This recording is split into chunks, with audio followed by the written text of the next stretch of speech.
Hey, Angus here, and welcome to a totally biased review. Biased because I designed one of these shoes. I've just seen the best designed gym shoe ever. So who designed it? I did. This is the Freet Milo, which I helped to design, which is a strength training shoe. And this is the Vivo Barefoot Motus Strength, which is also a strength training shoe. They're both barefoot, which you should be wearing when you're strength training. You want something nice and flat, wide toe box that you can lock into the ground with.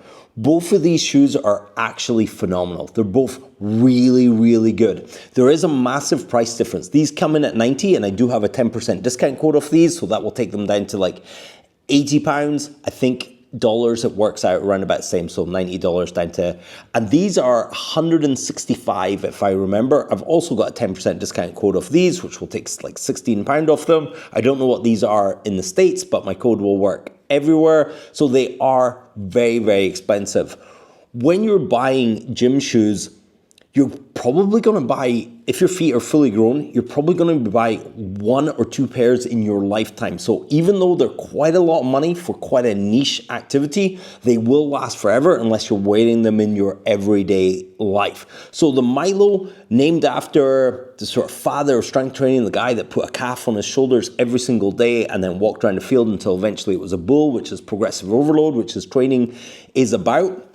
We got a super flexible shoe, but it also locks ready when you're ready to go. We've got this lateral strap which locks you in, and we've got eyelids here that are reinforced, and we've got a flat lace with this tongue, so when you cinch this in, you're not going to feel nastiness of the lace over there. We got a bit of toe defense here, which actually comes in really important on here.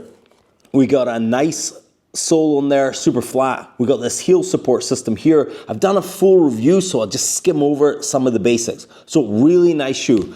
This one I've also done a review for, and because I've worn both of these now for several months each, I wore these pretty much all of the end of last year, and then these, when these came in, I switched over to these. So which one do I actually prefer? I actually prefer the Freet Milo, simply because I think the fit is better, but one other thing is better. If you see here on the sole here, where I put a lot of my force here, this is just worn, doesn't have a lot of grip. So depending on the surface, when I'm pushing the foot down and I'm splaying out and driving power, say something like a sumo deadlift or even a squat, I do get not as much grip, just a tiny bit of slip, and you don't want that because it will just downregulate your nervous system and you won't produce as much power. I do love the sock design and I do love the look of this. They've gone for a kind of rubber to reinforce here, which I think is really cool and it's worked well.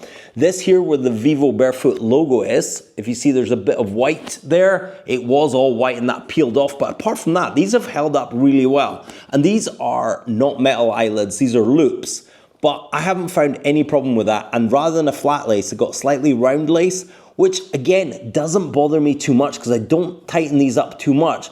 Once you pull this top bit, it's got this heel cupping support system, which is fine. And around the heel here, it's fine. And I do a lot of like toe stuff. They are a bit stiffer in the toe, which is fine. And they're weirdly thin here. So you do feel the ground a little bit more, but not necessarily in a nice way. There's a real difference between the forefoot and the heel of these, which I don't appreciate so much.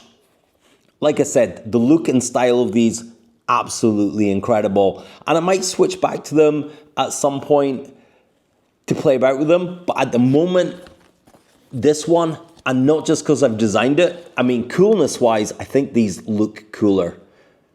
I think they're really smart. And they also do a lot of different colors and variations of these, which are cool. These, maybe not the coolest looking trainer in the world, but functionality wise, absolutely perfect. And this grippy thing here is just perfect. So when you're splaying out, you're locked in. I got my lifetime PB on trap bar deadlift wearing these when that just wasn't a thing with these. And I think it's just that lowness to the ground, that secureness of the foot just allows you a little bit more neural drive to push it up.